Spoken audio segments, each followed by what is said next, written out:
주님 앞에서라는 제목으로 하나님의 말씀 나누어 보도록 하겠습니다. 2022년 오늘까지 새해 복 많이 받으세요라는 문자를 받고 있습니다. 네. 언제까지 이 문자가 계속될까요? 여러분들 많이 나누셨습니까? 덕담들. 새해 복 많이 받으세요. 새해 복 많이 받으세요. 이거 왜 하는 거죠? 새해 복을 받고 싶다.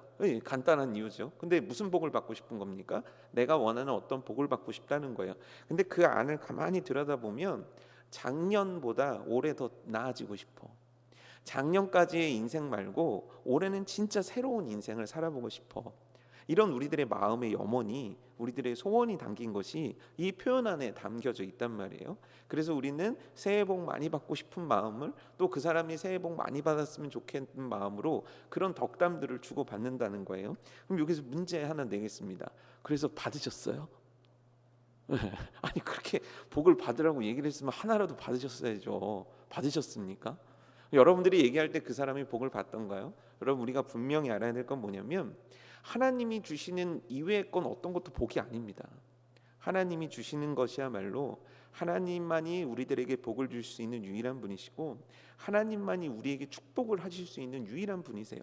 그러니 하나님이 주시는 축복을 받는 새해를 만들어 간다는 건 그렇게 해도 되고 안 해도 되는 게 아니에요.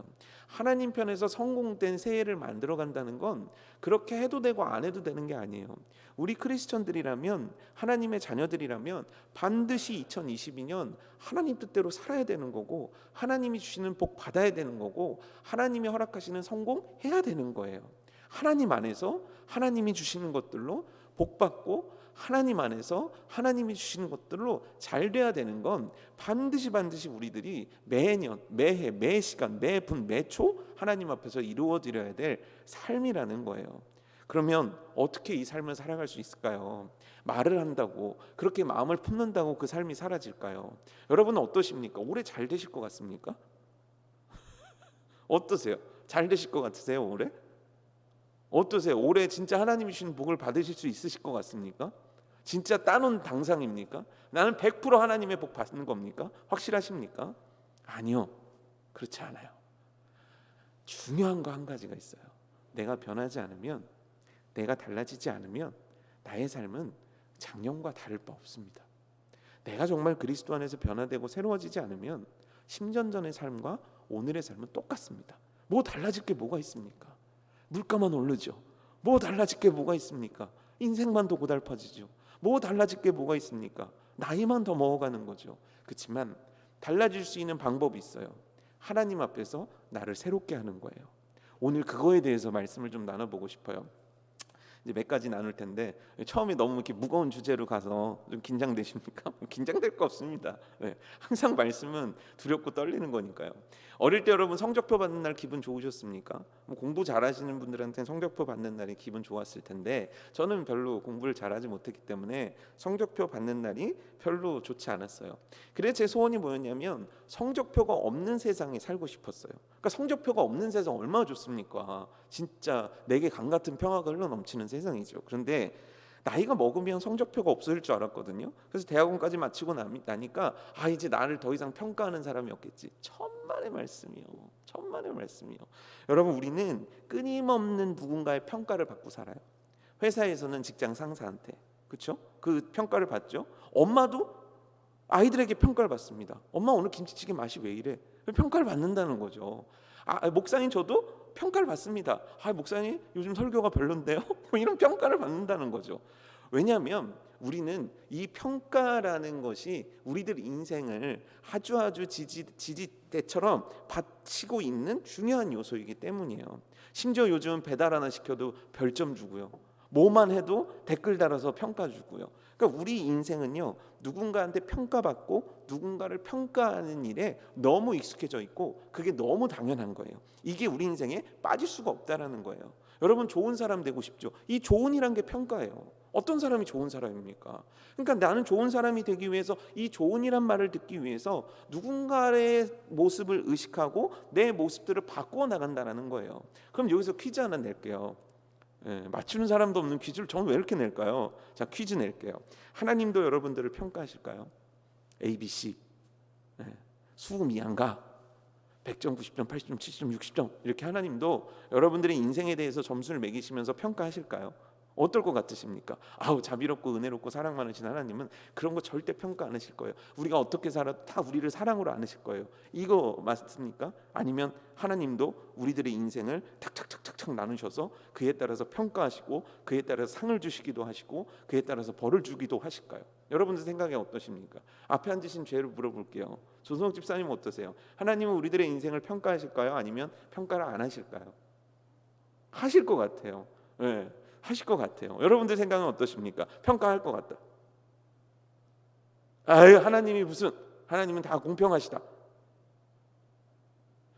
놀라운 정답을 알려드리겠습니다. 고린도전서 3장 13절인데요. 이렇게 나와 있습니다. 각 사람의 공적이 나타날 터인데 그날이 공적을 밝히리니 이는 불로 나타내고 그 불이 각 사람의 공적이 어떠한 것을 시험할 것입니다. 여기서 공적이란 말이 나오죠. 이 공적이라는 얘기는 뭐냐면 쉽게 얘기하면 나의 인생의 결과에 대한 것을 하나님이 평가하신다는 거예요. 15절에 이렇게 나와 있습니다. 누구든지 그 위에 세운 공적이 그대로 있으면 상을 받고 누구든지 그 공적이 불타면 해를 받으리니 그러나 자신은 구원을 받되 불 가운데서 받은 것 같으리라 이렇게 나와 있어요. 그렇다면은 12절 그 중간에 12절에는 이렇게 나와 있어요. 만일 누구든지 금이나 은이나 보석이나 나무나 풀이나 짚으로 이 터 위에 세우면이라고 나와 있어요. 뭡니까? 어떤 사람의 인생은 금이라는 거예요. 어떤 사람은 은을 남겼다는 거예요. 은으로 만들었다는 거예요. 어떤 사람은 보석을 남겼다는 거예요. 근데 어떤 사람은 불에 타는 나무나 풀이나 짚으로 만들었고 그것들을 하나님은 마지막 날에 불로 태우실 거고 그때 무엇이 남았는가가 우리들의 성적표가 된다는 거예요. 우리가 그거에 따른 결과를 받게 된다는 거예요. 여러분, 하나님은 보십니다. 그리고 여러분들을 평가하십니다. 저를 평가하십니다. 우리가 어떤 인생을 살았는지 하나님은 보고 계시고 그에 따라서 점수를 매기신다는 거예요. 하나님은 우리의 인생을 보시고 그에 따라서 상급을 결정하신다는 거예요. 하나님은 우리들의 인생을 보시고 그것에 대해서 맞게 응답하시는 분이라는 거예요. 여러분, 너무 두려운 겁니다. 여러분, 우리 인생 가운데 근데 이거를 너무 쉽게 잊어버리는 거예요. 사실 우리들이 집중해 있는 건 주식이 1% 올랐냐 2% 올랐냐예요. 우리가 집중해 있는 건 집을 한 평 넓히냐 2평 넓히냐예요. 여러분, 그게 무슨 의미가 있겠습니까? 그게 무슨 의미가 있겠습니까? 제가 어느 날 어떤 분이 맛있는 걸 사주겠다고 그래가지고 따라간 적이 있어요. 그래서 뭘 사주나 했더니 그때 난생 처음 장어라는 걸 처음 먹어봤네요. 근데 막 입에 살살 녹는 거예요. 근데 그것도 먹어본 사람은 먹는다고. 잔뜩 먹고 집에 가서 다 개원했지 뭐예요. 그러니까 배고픈 거예요. 밤이 되면. 야, 너무 큰 충격을 받았어요. 라면을 먹어도 배가 부르고 장어를 먹어도 배가 부르고 시간 되면요 장어 먹은 배도 배가 고프고 라면 먹은 배도 배가 고파요. 근데 우리는요 남들한테 좋은 평가 하나 받기 위해서 우리들의 인생을 녹여내요. 누군가가 나한테 싫은 소리 듣고 싶지 않아 갖고 막 신경 쓰고 노력을 해요. 점수 조금 올리려고요 대학생들은 얼마나 노력하는지 몰라요. 인사고과에서 점수 좀 더 받으려고 직장 상사들한테 얼마나 잘하는지 몰라요. 내가 조금이라도 넓은 집에 살아서 정말 부자라는 평가를 듣고 싶어서 얼마나 노력하고 사는지 몰라요. 근데 여러분, 하나님을 위해서 하나님께서 나에게 주신 삶에 대해서 그렇게 민감하고 그렇게 집중하고 그렇게 신경 쓰고 그렇게 노력해 보신 적 있으십니까? 이게 우리가 얼마나 이게 어리석고 미련한 신앙인지가 나오는 거예요. 여러분, 하나님은 보고 계십니다. 그 하나님은 평가하십니다. 그 평가에 대해서 우리는 인식하며 살아야 돼요. 그 하나님께서 나를 바라보고 계시다는 것을 가볍게 여기면 안 돼요.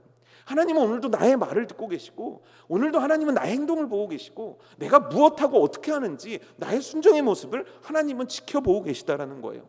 그렇다면 우리가 그 하나님의 뜻에 집중하는 인생을 살아드려야 돼요. 그 하나님께서 나를 어떻게 보고 계실까에 대해서 굉장히 많이 신경 쓰며 살아야 돼요. 그 하나님께서 나에 대해서 어떻게 생각하고 계시는지 지금 내 점수표에는 뭐라고 적히고 있는지에 대해서 우리는 민감하게 촉을 세워서 이거에 정말 집중하며 살아가야 된다는 거죠. 여러분, 우리들의 2022년이 이러한 삶 되기를 주님의 이름으로 축복합니다.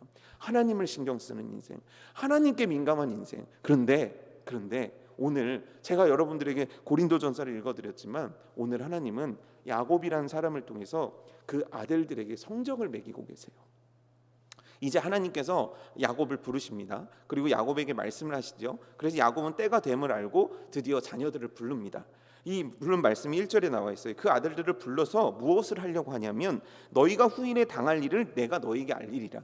여기서 후일에 당할 일은 뭐냐면 이제 야곱이 죽은 후에 어떠한 인생이 펼쳐질까라는 게 일단 기본적인 거고, 두 번째는 뭐냐면 지금 이들이 애굽에 있잖아요.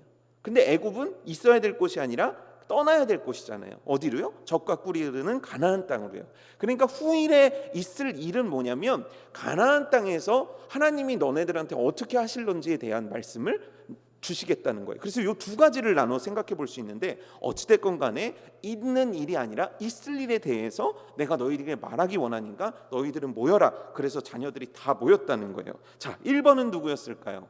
1번은 르우벤이 나오기 시작합니다. 자, 르우벤은 어떤 아들입니까? 르우벤은 과연 어떤 성적표를 받게 될까요? 3절과 4절에 나와 있어요. 르우벤아, 너는 내 장자요, 내 능력이요, 내 기력의 시작이라. 위풍이 월등하고, 여기서 말하는 위풍이라는 말은 뭐냐면 제사장직을 의미하는 거예요. 그러니까 그 당시는 가장이 하나님께 예배드린 일을 주관했단 말이에요. 그러니까 위풍이 당당하다는 건 뭐냐면 하나님께 제사 드릴 수 있는, 그 제사를 이끌어갈 수 있는, 그 제사를 드릴 수 있는 직분을 하나님이 너가 장자이기 때문에 주셨다라는 거예요. 여러분, 이 집안이 어떤 집안이죠? 아브라함, 이삭, 야곱으로 이어지는 어마어마한 집안이에요. 그 집안의 장자가 된다는 건 어마어마한 축복이에요. 그리고 그 모든 자손들을 이끌고 하나님께 예배드리는 제사장직을 수행한다는 건 정말 상상도 못할 만큼 너무너무나 귀한 직분이고 사명인 거예요. 그런데 그 사명을 하나님께서 르우벤에게 장자라는 이유, 첫 번째 태어났다는 이유로 주셨다라는 거예요. 그 다음에 뭡니까? 권능이 탁월하다마는 권능을 주셨다는 거예요. 이게 뭐 쉽게 얘기하면 뭐냐면 리드할 수 있는 권한을 너한테 줬다는 거예요. 그러니까 집안의 최고의 어른으로 너가 이 집안을 이끌 수 있도록 내가 너한테 그 권한을, 그 권위를, 그 힘을 너에게 주었다라는 거예요. 그런데 문제가 있다는 거예요. 그래서 4절 말씀 볼까요? 물이 끄는 같았은즉, 이 물이 끄는 같았은즉이란 표현은 뭘까요? 너는 탁월하지 못하리니 내가 아버지의 침상에 올라 더럽혔음이로다. 그가 내 침상에 올랐었도다. 이 물이 끄는 같았은즉은 뭐냐면 이 르우벤의 성품을 의미해요. 굉장히 불같고 즉흥적이고 감정에 휘둘리고 막 사리분별 못하고 막 충동적인 어떤 그런 그의 성품을 의미하거든요. 그래서 굉장히 충동적으로 어떤 일을 했다는 거예요. 그래서 너는 이런 탁월함을 누리지 못하게 된다는 거예요. 그 충동적으로 그 악함으로 저질렀던 일이 뭡니까? 내가 아버지의 침상에 올라 더럽혔다는 거예요. 창세기 35장 22절에 나와요. 이스라엘이 그 땅에 거주할 때에 르우벤이 가서 그 아버지의 첩 비라와 동침함에 이스라엘이 이를 들었더라. 야곱의 아들은 12이라. 이거를 하나님은 보신 거예요. 이 사건을 하나님은 기억하신 거예요. 실제 그때 하나님이 어떠한 벌을 내리지 않아요. 야곱도 어떤 액션을 취하지 않아요. 그걸로 끝이에요. 비라의 침상을, 그래서 아버지의 침상을 더럽혔구나. 그냥 이걸로 끝이에요. 아무 일도 일어나지 않았어요. 그리고 이 일이 있은지 너무 지금 오랜 일이에요. 이미 한참을 지난 일이에요. 그러니 모두의 기억 속에 어쩌면 가물가물해지는 일일 수도 있어요. 르우벤 역시 아주 예전 일이에요. 근데 이 일을 하나님은 기억하고 계시다라는 거예요. 여러분, 하나님은 보시는 분이에요. 하나님은 기억하시는 분입니다. 그 앞에서 우리가 어떻게 살아가는지에 대해서 하나님은 면밀히 살피고 계시다라는 거예요. 그리고 나서 이제 첫 번째 기도가 끝났단 말이에요. 그러니 두 번째 아들, 세 번째 아들 분위기가 좀 그렇잖아요. 이게 아버지가 자녀들에게, 그것도 야곱이 이스라엘이 돼서 자식들한테 축복하는 시간 아닙니까? 그러니까 행복한 마음, 훈훈한 어떤 시간들이 될 거라고 생각하는데 세상에 큰형이 그렇게 딱 기도받고 나온 거예요. 그럼 이제 두 번째 어떻게 하죠? 두 번째가 무릎을 꿇었겠죠. 그리고 이제 야곱이 안수를 합니다. 이게 웬일입니까? 시몬과 레위에 대한 기도가 나오는데 5절 6절 내용이 이거예요.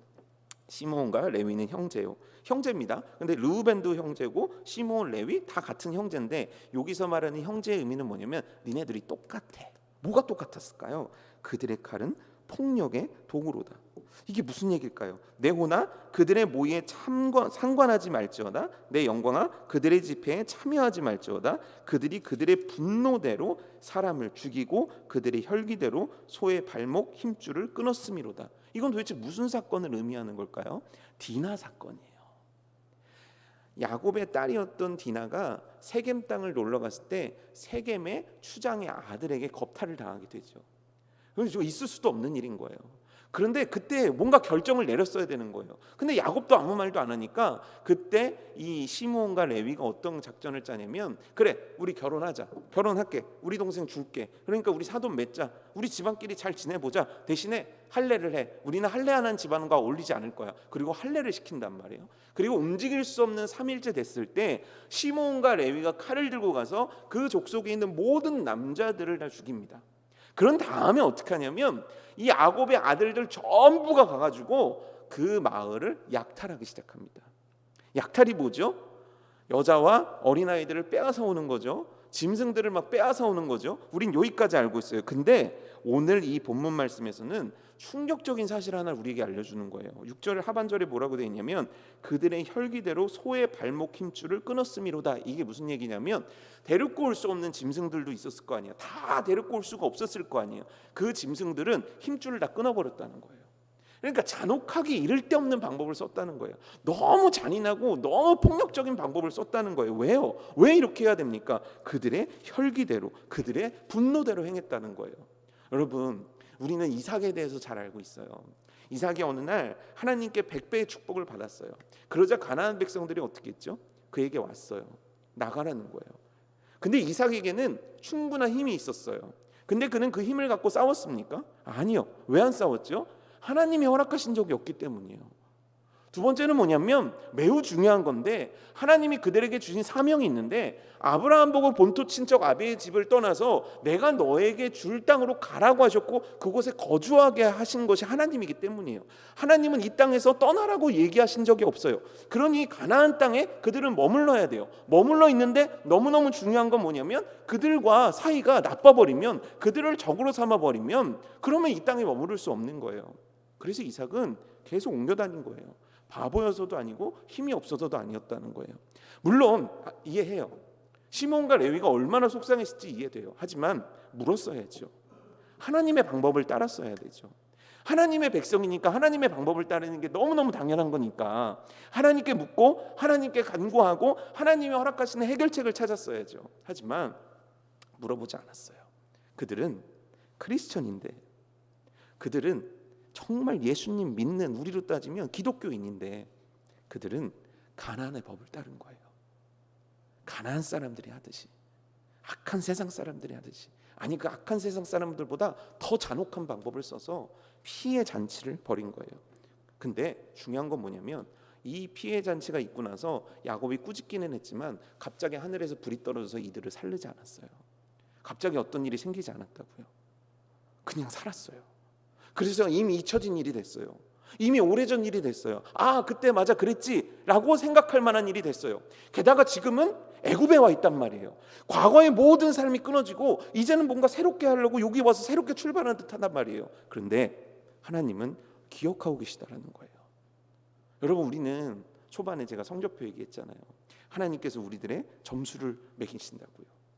그러면 어떻게 해야 되겠습니까? 우린 악을 멀리해야 돼요. 하나님의 방법을 따라야 돼요. 하나님께서 원하시는 인생을 살기 위해서 노력해야 돼요. 그런데 이 세 아들은 그렇지 못했어요. 그래서 하나님은 정확하게 이들이 했던 악행들을 기억하시며 이들에게 저주의 말씀을 내리고 계신 거예요. 이게 하나님이 하시는 일이고 이게 하나님이 우리들의 인생을 다루시는 방법이라면 우리가 어떻게 살아야 되겠습니까? 우리는 어떤 생각을 갖고 살아야 되고 우리는 어떤 마음을 갖고 살아야 되겠습니까?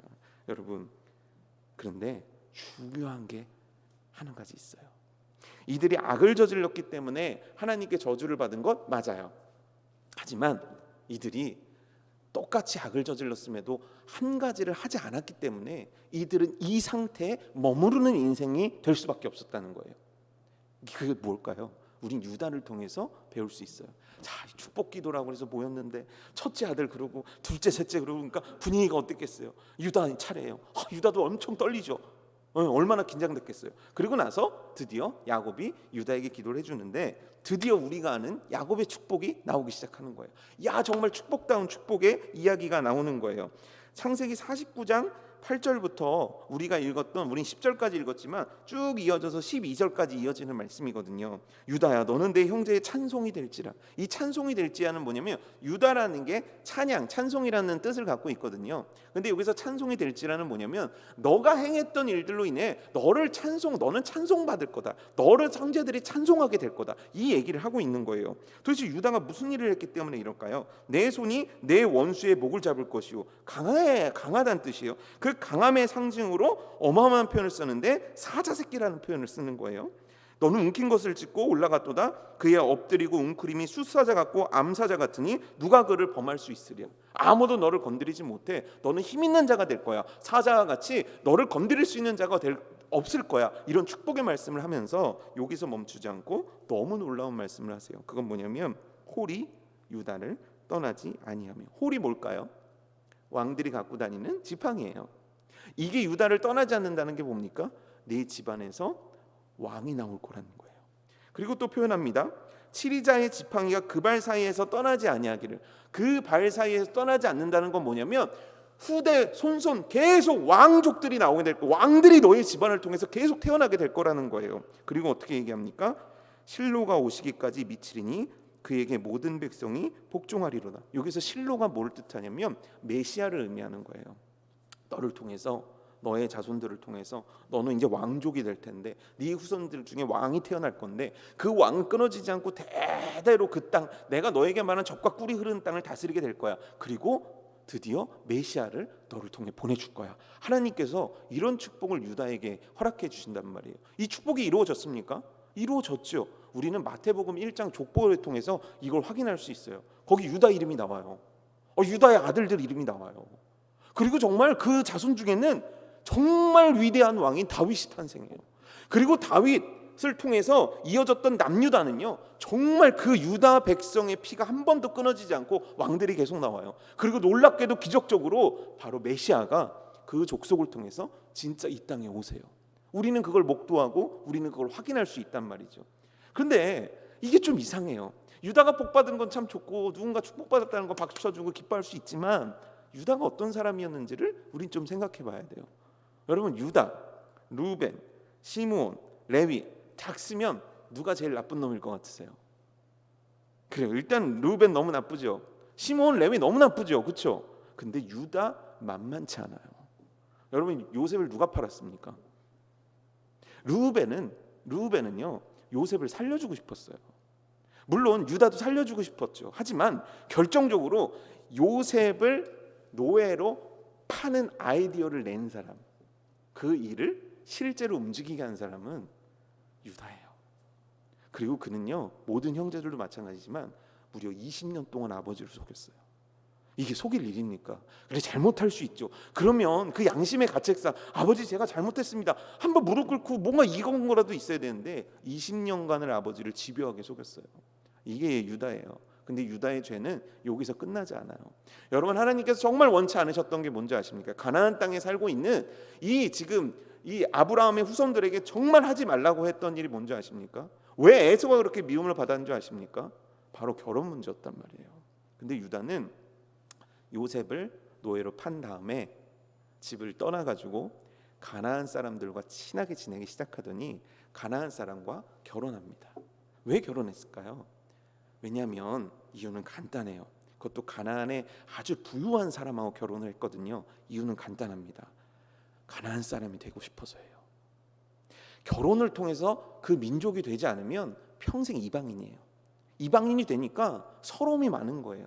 이방인이 되니까 이 재산들을 어떻게 빼앗길지 모르는 거예요. 그래서 유다가 선택한 방법은 뭐냐면, 내가 가나안 사람이 되겠다는 거예요. 아니요, 하나님이 원하시는 건 그게 아니에요. 그래서 세겜 땅에서 불러서 그들을 외진 곳으로 이끈 것이 하나님이에요. 근데 그는 그 언덕에서 내려와서 다시 가나안을 가까이 하더니 가나안 여인과 결혼하는 거예요. 그리고 나서 아들들을 낳죠. 그 아들들을 누구랑 결혼시키겠습니까? 당연히 가나안 여자랑 결혼시키는 거죠. 그래서 다말이라는 며느리를 구해서 첫째 아들과 결혼시킨단 말이에요. 근데 첫째 아들이 죽어요. 왜 죽었는가? 하나님 보시기에 악했다는 거예요. 무슨 악을 저질렀는지는 몰라요. 하지만 아브라함이 낳은 자녀들, 후손 중에서 하나님이 악으로 인해 죽인 자는 그가 유일해요. 그는 누굴 닮았기에? 아버지를 닮았기에, 아버지의 무엇을 닮았기에 그렇게 악을 저질렀을까요? 이제 갓 결혼한 나이라면 그렇게 나이가 많지도 않았을 텐데. 그리고 둘째 역시 하나님 앞에서 악을 저질러 죽게 됩니다. 여러분 생각해 보세요. 하나님이 어느 날 아들 셋인데 둘을 그렇게 데려가셨어요. 그러면 사람이라면 느껴야 되잖아요. 아, 내가 뭔가 문제가 있다. 아, 내가 지금 뭔가 잘못하고 있구나. 왜냐하면 유다는 모태신앙이잖아요. 유다는 어렸을 때 어마어마한 영적 체험을 한 사람이에요. 생각해 보세요. 야곱이 기적을 체험했다. 그 옆에 누가 있었습니까? 그의 아내들이 있고 그의 자녀들이 있단 말이에요. 그러니까 유다는 뭐를 알아요. 하나님을 아는 사람이에요. 분별할 수 있을 만한 사람이에요. 근데 그의 모든 영적 센서들이 다 망가져 버린 거예요. 그래서 죄를 죄로 보지 못하고 잘못을 잘못으로 바라보지 못하는 상태가 지금 유다의 상태가 된 거예요. 근데 너무 놀라운 건 유다가 두 아들이 죽었고 그래서 하나님 앞에 회개했더라 이러면 얼마나 좋겠습니까? 유다가 선택한 건 뭐였냐면 저 여자 때문에 그래 라고 그 여자한테 뒤집어 씌웠다는 거예요. 며느리 잘못 얻어서 우리 집안이 이렇게 됐어 라고 했다는 거예요. 그래서 그 며느리한테는 아, 셋째가 클 때까지 있어 말로는 그렇게 해놓고 쫓아버렸다는 거예요. 이게 지금 유다예요. 첫째 형, 둘째 형, 셋째 형 못됐어요. 악한 일 저질렀어요. 유다 만만치 않아요. 근데 그의 죄악의 클라이막스는 아직 오지 않았어요. 다말이 기다렸어요. 오지 않아요. 분명히 셋째가 컸다는 거 알고 결혼을 하기가 됐는데 자기를 찾지 않아요. 그때 알아요. 나를 버렸구나. 그래서 그녀는 작전을 짜요. 창녀의 옷을 입고 잔치 때 서 있기로 한 거예요. 왜죠? 왜일까요? 왜 그 작전을 짰을까요? 유다는 넘어올 만한 자였으니까요. 유다를 아는 거예요. 만약 유다가 경건했고 그런 잔치에 안 가고 가나안의 악습을 따르지 않았다면 그런 작전을 세울 수가 없는 거예요. 그런데 유다는 그런 사람이 된 거예요. 그러니 이 방법을 쓰면 넘어올 거라는 걸 다말은 너무너무 잘한 거죠. 그리고 넘어갑니다. 그리고 자기의 며느리와 동침을 하게 되는 거죠. 그리고 며느리가 임신을 하게 되는 거예요. 이 말이 됩니까? 여러분 이게 말이 되는 사건입니까? 근데 이 말도 안 되는 사건이 지금 누구 집안에서 일어났냐면 야곱의 집안에서 일어난 거예요. 그의 할아버지가 이삭이고요. 그의 증조 할아버지가 아브라함이에요. 세상에 그런 집안에 믿음의 3대 그 위대한 신앙의 집안에서 어떻게 이런 악한 아들이 나올 수 있냐는 거예요. 아니 어찌 이렇게 지저분한 죄악으로 삶을 물들일 수 있냐는 거예요. 그런데 이 유다가 어떻게 하냐면 다말이 임신했다는 사실을 알고 불에 태워버리라고 그래요. 불에 태워라. 그때 다말이 유다를 그날 밤 맞아들였을 때 유다에게 받은 보증이 있었거든요. 유다의 지팡이, 허리끈, 도장이 있었거든요. 그걸 갖다 보여줘요. 그걸 본 거예요. 자, 여기서 퀴즈. 유다와 다말 사이에서의 일은 누가 알고 있죠? 지구에서 딱 2명만 알고 있어요. 누구죠? 다말하고 유다예요. 그럼 유다가 어떤 선택을 하면 될까요? 유다가 어떤 선택을 하면 될까요? 좀 나쁜 드라마라고 생각하시면 그냥 조용히 입만 닫으면 끝나는 일이에요. 그렇죠? 그러면 되는 거예요. 그리고 생각을 해보세요. 유다가 나빠요? 다말이 나빠요? 유다가 나빠요? 다말이 나빠요? 법정에 갔단 말이에요. 고소를 했단 말이에요. 그래서 이 세상 법정에 유다와 다말이 똑같이 법정에 섰단 말이에요. 누가 더 나빠요? 누구 죄악이 더 나쁜 거예요? 어려우세요? 유다는 몰랐잖아요. 술 먹고 저지른 죄잖아요. 인정해 주셔야죠. 하지만 다말 저 여자는 계획해서 우리 집안을 쑥대밭 맞추려고 들어온 여자 아니에요. 그러니까 누가 나쁜 거예요? 사실 객관적으로 생각해 볼 수 있는 거죠. 그런데 그때 유다가 멈춰요. 그리고 한마디를 해요. 그가 나보다 옳도다. 다말이 나보다 의롭다라는 거예요. 뭐가 의로울까요? 도대체 뭐가 의롭길래 그때 유다는 뒤통수를 맞은 것처럼 깨닫고 그들을 그대로 집에 데리고 오고 다말을 살려둘 뿐만 아니라 다시는 그녀를 가까이 하지 않고 그의 자손들을 키워냈을까요? 도대체 뭐가 옳고 뭐가 의로웠던 걸까요? 다말은요, 그 집안 누구도 하지 않는 마음을 품었던 여자예요. 핏줄을 이어가야겠다. 이게 하나님의 뜻이거든요. 하나님께서 12지파에게 주신 말씀은 그들이 지켜야 되는 건 두 가지예요. 첫 번째는 그 땅에 머무는 거고요. 두 번째는 자손을 이어가는 거예요. 이게 중요하단 말이에요. 그런데 유다는 자기의 이익과 자기의 감정과 자기의 판단으로 이 일을 하지 않으려 했다는 거예요. 근데 다말만 이 하나님의 뜻대로 이 민족을 이어가야 된다는 일에 정말 열의를 가지고 가담했고 노력했다는 거예요. 근데 이 일을 하는 데 있어서 자기 자신의 생명조차도 아끼지 않았다는 거죠. 죽어요. 벌 받을 수 있어요. 하지만 자손을 이어가는 데 있어서 그녀는 자기의 목숨을 아끼지 않았다는 거죠. 유다는 깨닫게 되는 거예요. 잘못 살았다. 내가 잘못했다. 뭘 잘못했을까요? 내가 하나님이 주신 사명을 잃어버린 인생을 살고 있었구나. 내게 뜻하신 건 가나안 백성이 아닌데 나는 가나안 백성이 되고 싶었구나. 그래서 그들과 똑같이 살았구나. 내가 크리스천답게 살지 못했구나. 하나님의 자녀답게 살지 못했구나. 하나님이 나에게 나한테 부어주신 그 은혜와 사명을 뜻한 바대로 살지 못했구나. 이게 내 잘못이구나. 이게 내 죄악이구나. 그래서 그 모든 창피함과 부끄러움을 그의 인생으로 받아들이는 거예요. 그리고 그 순간 하나님 앞에 무릎 꿇는 거죠. 이게 뭡니까? 돌이킴이에요. 이게 뭡니까? 회개예요. 이게 뭡니까? 깨달음이에요. 그는 깨닫고 돌이켜서 회개하고 다시는 그런 악에서 떠난 삶을 사는 거예요. 그리할 때 하나님은 그 후에 유다를 쓰세요. 성경 그 전에는 유다는 죄밖에 저지른 게 없는 사람 같은데 그 후에 하나님은 유다를 쓰세요. 장자처럼 쓰세요. 그에게 복을 내리세요. 그의 민족을 축복하세요. 그를 통해 역사하신단 말이에요. 왜요? 돌이켰으니까요. 왜요? 회개했으니까요. 근데 시므온과 레위와 르우벤은 이 지점이 없던 거예요. 악을 저질렀단 말이에요. 그런 그 악함에서 하나님의 뜻을 깨닫고 그가 나보다 옳도다 깨달았던 유다처럼 그들의 삶이 다시 한번 하나님 앞에 굴복하고 다시 한번 하나님 앞에 회개하는 인생을 살아냈었어야 돼요. 근데 그들은 깨닫지 않았어요. 돌이키지 않았어요. 회개하지 않았어요. 그래서 인생의 결과가 그렇게 됐어요. 여러분, 하나님께서 여러분들의 마음을 괴롭게 하시는 건 축복의 기회예요. 하나님께서 여러분들의 마음을 두드리고 계시다면 그건 정말 놀라운 축복의 기회예요. 그건 정말 2022년 정말 하나님이 여러분들에게 주신 절대절명의 찬스예요. 그 기회를 잡으시는 은혜가 있길 원해요. 그 기회를 잡지 못한 사울, 그 기회를 잡았던 다윗.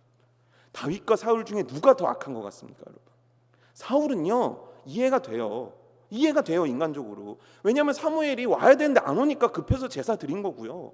이해가 돼요. 전쟁에서 이겼는데 너무 좋은 게 있으니까 좀 갖고 온 거예요.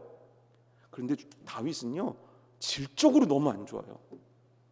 그렇잖아요. 전쟁에서 자기 대신에 목숨 걸고 싸우는 장수의 아내를 범하고 그 장수마저 죽이고, 이게 사람이 할 짓입니까? 누가 더 뉴스에 나오면 누가 더 사람들한테 우 댓글 많이 받겠습니까? 그런데 둘의 차이점은 딱 하나예요.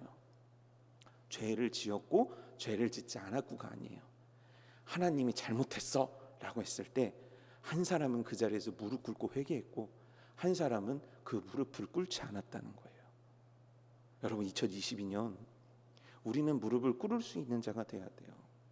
하나님 뜻대로 살아가지 못했다면 하나님 뜻대로 살아가기를 다짐하고 결단하고 우리의 모든 잘못된 것들을 회개해야 돼요. 그게 없이는 우리들의 인생은 나아질 수가 없는 거예요. 사랑하는 성도 여러분, 이 돌이킴의 축복이 여러분들에게 있기를 주님의 이름으로 축복합니다. 무엇이 하나님 보시기에 잘못됐습니까? 무엇이 여러분들의 마음을 괴롭게 합니까? 무엇이 여러분들의 마음을 두드리고 있습니까? 무엇이 여러분들로 하여금 깨닫게 하시나요? 그 깨달은 말씀 앞에 다윗같이, 유다같이 내가 손해볼 건데가 아니라 모든 건 내려놓고 하나님께 무릎 꿇는 은혜가 우리 가운데 있어지기를 주님의 이름으로 축복합니다. 마지막으로 우리가 살펴볼 사람은 야곱이에요. 야곱이요, 아빠예요. 아빠는 악한 부모라도 자녀들한테 좋은 걸 주고 싶어요. 게다가 이제 야곱은 곧 죽어요. 그렇다면 한 아들한테 축복해 주고 싶었을 거예요. 비록 잘못했지만 하나님한테 대신 회개라도 하고, 하나님, 이 아들을 좀 축복해 주시면 안 돼요? 이게 아빠 마음이었을 거예요. 근데 너무 냉정할 정도로 하나님이 하시는 말씀 그대로를 그 아들들에게 전해요. 왜죠? 그는 야곱이 아니라 지금 이스라엘이니까요. 우리 한번 볼까요? 49장 2절 말씀이에요. 너희는 모여 들으라. 야곱의 아들들아, 너희 아버지 이스라엘에게 들을지어다. 야곱인데 이스라엘이래요. 이스라엘은 뭡니까? 하나님이 주신 이름, 하나님께서 이기게 하시는 자, 하나님께서 함께 하셔서 승리케 하시는 자. 그의 승리는 무엇입니까? 하나님이 함께 하심에 있는 거예요. 그의 승리는 무엇에 있습니까? 하나님 말씀에 순종하는 것에 있는 거예요. 그래서 내 아들이지만 하나님 말씀대로 하는 거예요. 하나님 말씀대로 순종하는 거예요. 이게 야곱이에요. 이게 이스라엘의 모습이었다는 거죠. 2022년 이게 우리들의 모습 되기를 주님의 이름으로 축복합니다. 여러분, 2022년이 되면서 저도 잘 되고 싶어요. 저도 성공하고 싶어요. 그 성공이, 그 잘됨이 뭔지는 모르겠지만 저도 엄청나게 뭔가를 이뤄내고 싶은 욕심과 열망이 있어요. 하지만 내 욕심과 열망이 그렇다고 인생이 그렇게 되는 건 아니에요. 내 바람대로 인생이 그렇게 되는 건 아니에요. 왜냐하면 모든 것이 하나님 손에 있기 때문입니다. 하나님 앞에 그래서 살아드리는 게 너무 중요한 거예요. 출애굽기 말씀이거든요. 20장 5절에서 6절 말씀 제가 읽어드릴게요. 그것들에게 절하지 말며 그것들을 섬기지 말라. 나 내 하나님 여호와는 질투하는 하나님인즉 나를 미워하는 자는 죄를 갚되 아버지로부터 아들에게로 3, 4대까지 이르게 하거니와 나를 사랑하고 내 계명을 지키는 자에게는 1000대까지 은혜를 베푸느니라. 여러분, 나를 사랑하고 나의 계명을 지키는 자에게 하나님은 이렇게 약속하신 거예요. 그러니 야곱처럼 순종하는 인생 되길 원합니다. 하나님께서 나를 평가하신다는 걸 깨닫고 죄에 민감한 인생 되길 원합니다. 그리고 만약 내가 어리석고 미련한 자리에 있다면 유다와 같이, 다윗과 같이 하나님 앞에 돌이킬 수 있는 은혜가 우리 가운데 있어지기를 주님의 이름으로 축복합니다.